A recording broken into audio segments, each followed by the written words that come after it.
विधानसभा सत्र में कितने सवालों का मिल रहा जवाब। नमस्कार, मैं पल्लवी शर्मा और आप देख रहे हैं दिव्य हिमाचल टीवी। मैं आपके सामने हाजिर हूं हिमाचल आज का मुद्दा लेकर। तपोवन में विधानसभा का शीत सत्र 10 से 15 दिसंबर तक चलेगा। शनिवार को भी सदन चलेगा। शीतकालीन सत्र के लिए 580 प्रश्न आए हैं। शनिवार को सत्र की कार्यवाही के बाद कैबिनेट बैठक भी प्रस्तावित है, जिसमें जेसीसी में लिए गए कुछ निर्णयों पर मुहर लग सकती है। पहले दिन दिवंगत विधायकों की याद में शोकोदगार होगा। 5 दिवसीय इस सत्र के दौरान 15 दिसंबर यानी मंगलवार को निजी सदस्य दिवस होगा। आखिर और क्या खास होने वाला है विधानसभा के इस सत्र में? जवाब जानने के लिए आइए देखते हैं हम पहाड़ी का ये भाग अनिल अग्निहोत्री और जीवन ऋषि के साथ। जीवन ऋषि, बात हो रही है विधानसभा सत्र की। शीतकालीन विधानसभा सत्र धर्मशाला के पास तपोवन जो विधान परिसर है वहाँ पे होने जा रहा है। क्या अपडेट है जीवन ऋषि अभी आज की आपके पास? जी, कल से विधानसभा सत्र शुरू होने वाला है और ये 15 दिसंबर तक चलना है। कुल 5 दिन है इसमें और इसमें कुल 580 सवाल पूछे जाने हैं। और अभी क्या वहाँ पे पहुँच गए हैं? क्या पहुँचने लगे माननीय? जी बिल्कुल। मुख्यमंत्री मुख्यमंत्री जयराम ठाकुर देर शाम को ही दोपहर बाद वहाँ धर्मशाला पहुँचे हैं और उसके बाद वो सर्किट हाउस में थे। अब शाम को विधायक दलों की मीटिंग होनी है दोनों तरफ से। भाजपा की जो है वो सचिवालय के कैबिनेट हॉल में होनी है और कांग्रेस की इंद्रप्रस्थ होटल में होनी है। और कल और ये इसके बाद कल सुबह 11 बजे का शेड्यूल है। 11 बजे से सारी कार्यवाही शुरू हो जाएगी। जी, तो ये लेटेस्ट ये अभी लेटेस्ट है। आपने बताया कि मुख्यमंत्री जयराम ठाकुर साहब आ चुके हैं, धर्मशाला में पहुंच चुके हैं। दोपहर बाद आज आ गए थे। साथ ही माननीयों के आने का सिलसिला लगभग अब सभी आगे होंगे। मीटिंग या तो शुरू होने ही वाली है अब कुछ पलों में, हम ये मान लेंगे दोनों ही तरफ से। और मीटिंग ये एक रिवायत भी है और ज़रूरत भी है जीवन ऋषि दोनों ही दलों के लिए, क्योंकि कल से एक पार्टी जो है वो अटैक करने उतरेगी। वो मतलब विपक्ष जो कि कांग्रेस है हिमाचल में, एक तरह से लगभग पूरा ही। राकेश सिंघा साहब को छोड़ दें, कुछ निर्दलीय साथियों को छोड़ दें उनके, उसके अलावा दूसरी तरफ होगी सरकार जो अपनी ढाल तैयार करे। एक तरफ तलवार पे धार हो रही है, एक तरफ ढाल की मजबूती बरती जाएगी। आज के विधायक दल की मीटिंग में जीवन ऋषि एक नजरिए से देखें, बेशक 5 ही दिन होगा सत्र, 10 से 15 तक, बीच में संडे है तो दिन 5 ही बनते हैं जीवन ऋषि। पर सरकार की पूरी अग्नि परीक्षा होने वाली है। आप इस तथ्य से कितना सहमत हैं? ये माना जा रहा है, विशेषज्ञ पॉलिटिकल पंडित मान रहे हैं कि इस बार बहुत अग्नि परीक्षा हो रही है सरकार की। जी, सरकार के लिए बहुत ही कठिन समय है। इसमें बड़े तीखे सवाल पूछे जाने वाले हैं। एक तरफ प्रदर्शन होंगे, कर्मचारी सरकार से, दूसरी तरफ से स्वर्ण आयोग को लेकर बड़ा प्रेशर बन रहा है, उसका भी कल ही प्रदर्शन होना है। तो और ये शायद इस सरकार का आखिरी शीत सत्र होने वाला है। शायद नहीं, शायद पक्का ही है, क्योंकि इलेक्शन शायद नहीं, मैं शायद ही बोल रहा हूं, ये पक्का ही लास्ट सत्र है इस सरकार का। तो इसमें होगा क्या कि दोनों ही दल, ऐसा नहीं है कि सरकार बेशक 4 जगह हारी है तो हमें लग रहा कि वो डिफेंसिव होगी, लेकिन सरकार भी पलटवार करने के लिए तैयार बैठी है, क्योंकि वो कोई भी इनमें दोनों दलों में यही होड़ लगी रहेगी कि कैसे एक दूसरे के ऊपर हावी हुआ जाए। तो ये बहुत ही हंगामा होने वाला है, इसमें हंगामापूर्ण सत्र रहने वाला है और ये 5 दिन जो है वो बड़े क्रूशियल हैं दोनों ही दलों, क्रूशियल हैं दोनों दलों के लिए, क्योंकि पूरा प्रदेश देख रहा है। जीवन ऋषि, आपने एक समरी सी बता दी है हमारे दर्शकों को कि हम क्या क्या डिस्कस करने जा रहे हैं। इसमें और भी चीजें हैं, शुरुआत फॉर्मली करते हैं। जीवन ऋषि, एक तो ये है कि ये जो भाजपा के समर्पित कार्यकर्ता है ना जी, एक तो है एक्टिव कार्यकर्ता और एक होते हैं समर्पित, जो सिर्फ पार्टी के लिए काम करते हैं। उनको ना कोई लेना है ना कोई देना है, उनकी एक तरह से मन लगा होता है पार्टी के साथ। तो भाजपा के जो कार्यकर्ता हैं जीवन ऋषि, वो बड़े लंबे समय से देख रहे थे कि उपचुनाव में जो हार हुई है, आपने उपचुनावों की हार का जिक्र किया, उस पे कुछ कार्रवाई होगी, या सरकार की तरफ से होगी या फिर होगी संगठन की तरफ से। अभी तक दोनों ही चीजें नहीं हुई हैं। ठीक है, भाजपा यहाँ पे बच गई है, अच्छी बात है। पार्टी का इंटरनल मैटर है, सरकार का इंटरनल मैटर है, वो जो भी करना चाहें वो कर सकते हैं, उनके घर का मसला है। लेकिन जीवन ऋषि, क्या सदन में इस जवाबदेही से बच पाएगी सरकार, या भाजपा हम कहेंगे वहां तो कांग्रेस तैयार बैठी होगी ना जी? जी, कांग्रेस तैयार बैठी है और कांग्रेस ने एक बड़ा प्लेटफॉर्म तैयार किया है इस सत्र के लिए। इसमें जितने भी कर्मचारी हैं जो निराश चल रहे हैं, जेसीसी की मीटिंग के बाद सरकार से जिन भी संगठनों में निराशा है, गैर राजनीतिक संगठन भी इसमें शामिल हैं, उन सारे ही मुद्दों को कांग्रेस ने लगातार हवा दी है। तो कांग्रेस चाहती है कि वो सदन में भी सरकार से तीखे सवाल पूछे और बाहर, सदन के बाहर भी सरकार के ऊपर संगठनों के जरिए प्रेशर डाला जाए, कर्मचारियों के जरिए प्रेशर डाला जाए। तो एक रणनीति के तहत सरकार को घेरने की कोशिश है। जी बिल्कुल सही। जीवन श्री, आपने एक पर्सपेक्टिव पेश किया है कांग्रेस के नजरिए से कि कांग्रेस किस तरह से सरकार को घेर सकती है, लेकिन विधानसभा के भीतर की बात कर लेते हैं, कांग्रेस के ही नजरिए से देख लेते हैं। जोश है कांग्रेस में, चार उपचुनाव जीते हैं कांग्रेस ने, चारों ही जीते हैं, मतलब ये कहिए कि बिल्कुल 4-0 से विनर होके आ रही है कांग्रेस इस बार। जोश तो दिखने वाला है ना जी। सदन में गर्मा गर्मी के कितने आसार लगते हैं? जी बहुत ही गहमा गहमी होने वाली है इसमें।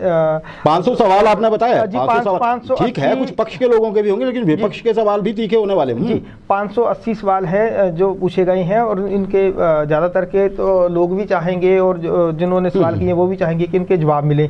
और तो इसमें अब सरकार है तो सरकार से ही सवाल पूछे जाएंगे, तो ये एक तरह से सरकार के ऊपर ही ये भी दबाव रहता है। दूसरा, जो सदन के बाहर है, बड़े सारे इस बार जो सूचनाएं हैं, बहुत ज़्यादा प्रदर्शन होने वाले हैं इस सत्र के दौरान। तो सरकार जो है वो उसको बचाव भी करना है और उसके बाद अटैक भी करना है। हाँ, बचाव भी करना है, अटैक भी करना है। देखिए, जैसे जैसे चुनावी वर्ष में प्रवेश हो रहा है या हो गया है, हम ये कहेंगे, आपने बताया कि ये अंतिम शीतकालीन सत्र है इस सरकार का। रिपीट होती है तो अब भी वो नई सरकार होगी, कोई नई पार्टी आती है वो भी नई ही सरकार होगी।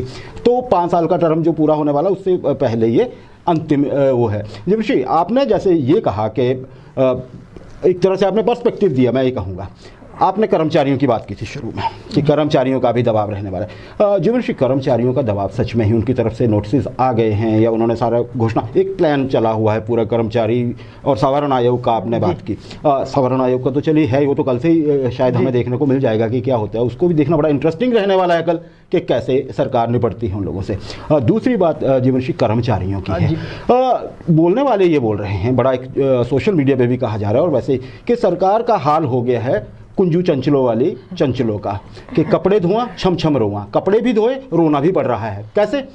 सरकार ने जेसीसी की मीटिंग बुलाई जीवनश्री, बहुत सारे फायदे भी दिए कर्मचारियों को, लेकिन कई कर्मचारी या हम कहें लगभग आधे कर्मचारी निराश नाराज हैं। ये तो वही बात होगी ना, लड्डू बांटने के बावजूद सरकार को, मतलब ये तो अगर नहीं होता तब भी क्या हो जाता। मान लीजिए आप जेसीसी की मीटिंग, ये तो अब ये कहा जाने लगा है, क्या कहेंगे आप इसको कर्मचारियों के नजरिए? जी बिल्कुल, कर्मचारियों के नजरिए से देखा जाए तो जेसीसी की मीटिंग का माहौल किसने बनाया? सरकार ने बनाया। डेट एक्सटेंड किस वजह से हुई? सरकार की वजह से हुई। उपचुनाव को कहें तो कर्मचारियों को समय मिला, मांगे बढ़ती गई, उम्मीदें बढ़ती गई और माहौल ऐसा बना कि सारा कुछ सरकार ने कर ही देना है। तो लेकिन हुआ क्या? 7,500 करोड़ के बेनिफिट्स जारी करने के बावजूद निराशा जो है वो दोगुनी नजर आ रही है, जो ग्राउंड लेवल पे दिख रही है। अब है क्या? ओल्ड पेंशन स्कीम के लिए बहुत बड़ा आंदोलन चल पड़ा है। पीस मिल कर्मचारी अभी भी बड़े खफा हैं, परिवहन कर्मचारी खफा हैं, शिक्षकों का एक वर्ग बड़ा खफा है, पुलिस के पेमेंट का मसला है, मल्टीटास्क भर्ती जो थी वो भी गले की फांस बन गई है। तो ये बहुत बड़ा चुनौती भरा समय जो है वो सरकार के लिए रहने वाला है, चुनाव सरकार के लिए। और जीवनश्री, अगर मैं वहां से शुरू करूं जहां से आपने अपनी बात शुरू की थी, वहां से मैं अगर आपका वो सिरा पकड़ूं बातचीत का, तो आपने जैसे कहा कि ये सरकार ने ही एक तरह से ये बोतल से जिन्न बाहर निकाला था जेसीसी का, सलाह पता नहीं किसकी थी, उस टाइम से बहुत अच्छा लग रहा था। जाहिर है अब हम इस नजरिए से देखें, क्योंकि अब हम रिजल्ट देख के उस फैसले को के बारे में कुछ चीजें बोल रहे हैं, हालांकि होता है हमारा नजरिया उस तरह से कई लोगों को ये ना लगे, ठीक लगे, खैर बात सही भी है। लेकिन अब अगर हम विश्लेषण से देख भी लें तो ज़रूरत, बहुत से लोग ये बता रहे हैं कि जेसीसी अगर नहीं ही बुलाई होती सरकार ने और जो फायदे देने थे वो मंत्रिमंडल की बैठकों के जरिए दे देते एक एक करके, तो सब खुश हो जाते शायद जी। और इसमें खैर भूमिका, उन नेताओं की भूमिका पे भी सवाल उठाया जा रहा है जिनको सरकार ने मान्यता दी थी और वो लगा कि वो सिर्फ वाहवाही लूटने में, उनको लगा एक तरह से कि हमारी इमेज सुधर जाए कर्मचारी। आपने ठीक कहा, अदरवाइज ना पुलिस का जो पेमेंट को लेके दिक्कत है वो नहीं होती,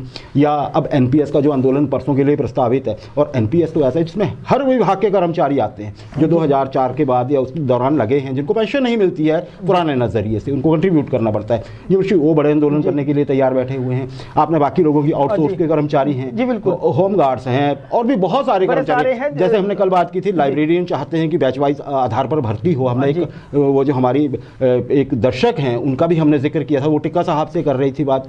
तो बहुत सारे ऐसा, मतलब कुल मिला के ये है कि कर्मचारियों को अभी भी अच्छा जिनकी मांगे मान ली जी ऋषि, आपने 7,500 की बात का जिक्र किया, मुख्यमंत्री ने कहा था अपने संबोधन में, और सरकार वो देने भी जा रही है। और हम अपने विभिन्न कार्यक्रमों के माध्यम से ये भी बताते हैं कि उसके लिए सरकार को कर्ज लेना पड़ रहा है, हमारे पास में रिसोर्सेज नहीं है। लेकिन जी ऋषि फिर भी अब नाराजगी पता किस चीज़ पे है?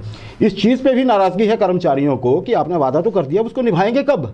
हालांकि उसमें प्रोसेस में टाइम लगता है, पर शायद कर्मचारियों की बात भी समझी जा सकती है। जी, इसमें एक राहत है कर्मचारियों के लिए। शनिवार को कैबिनेट की मीटिंग भी है, तो उसमें उम्मीद की जा रही है कि जेसीसी में जो डिसाइड हुआ है उसमें से कुछ मांगों पर मुहर लग जाए। हाँ, मुहर देखिए जी, ये तो खैर ये कहा जा रहा है कि मुहर तो सब पे ही लगी हुई है।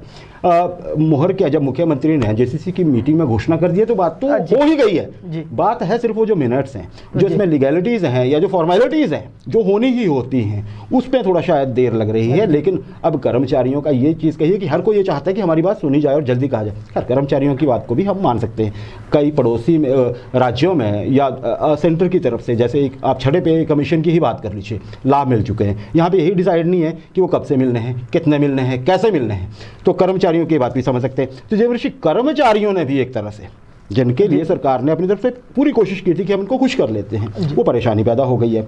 कुंजू चंचलों की बात तो हम कर ही गए, लाइट से मोड में बोल गए हम। अच्छा जी ऋषि, अगर एक बात कहें हम जी, ये शायद सत्र के अंतिम 3 दिन मुख्यमंत्री सदन में मौजूद नहीं रहने वाले हैं जी। हम पहले भी बता चुके हैं अपने विभिन्न कार्यक्रमों में कि उनको बनारस जाना है, वाराणसी जाना है, जहाँ पे वो भाजपा शासित जो है प्रदेश है वहाँ के मुख्यमंत्रियों का सम्मेलन आयोजित हो रहा है। वहाँ पे उन्होंने बताना है हिमाचल ने किस नज़रिए से तरक्की की है, कोविड काल में कैसे, वर्तमान में कैसे, बहुत सारी उपलब्धियाँ हैं सरकार की वहाँ बताने के लिए या मुख्यमंत्री के लिए जी। लेकिन ऐसे में ये भी देखना होगा 3 दिन ऐसे होंगे 5 दिन में से जब मुख्यमंत्री सदन में नहीं होंगे। मुख्यमंत्री ढाल बनकर खड़े होते रहे हैं विपक्ष की तलवारों के सामने।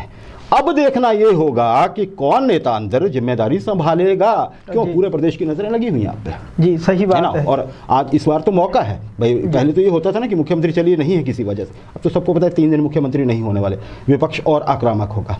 क्या समझते हैं आप, किन नेताओं पर बड़ी जिम्मेदारी आने वाली है भाजपा की तरफ से? जी, भाजपा की तरफ से अमूमन मुख्यमंत्री ही डिफेंड करते आए हैं, वो खुद लीड करते हैं पार्टी को, अभी तक तो यही देखने में आया। लेकिन उनकी जब वो नहीं होंगे सदन में तो उनकी गैर मौजूदगी में महेंद्र सिंह दारोमदार रहेगा। इसके अलावा खेल मंत्री राकेश पठानिया है, भारद्वाज साहब है, सुरेश भारद्वाज जी हैं, तो बाकी राजीव सहजल हैं, और भी लोग हैं, ऊर्जा मंत्री है।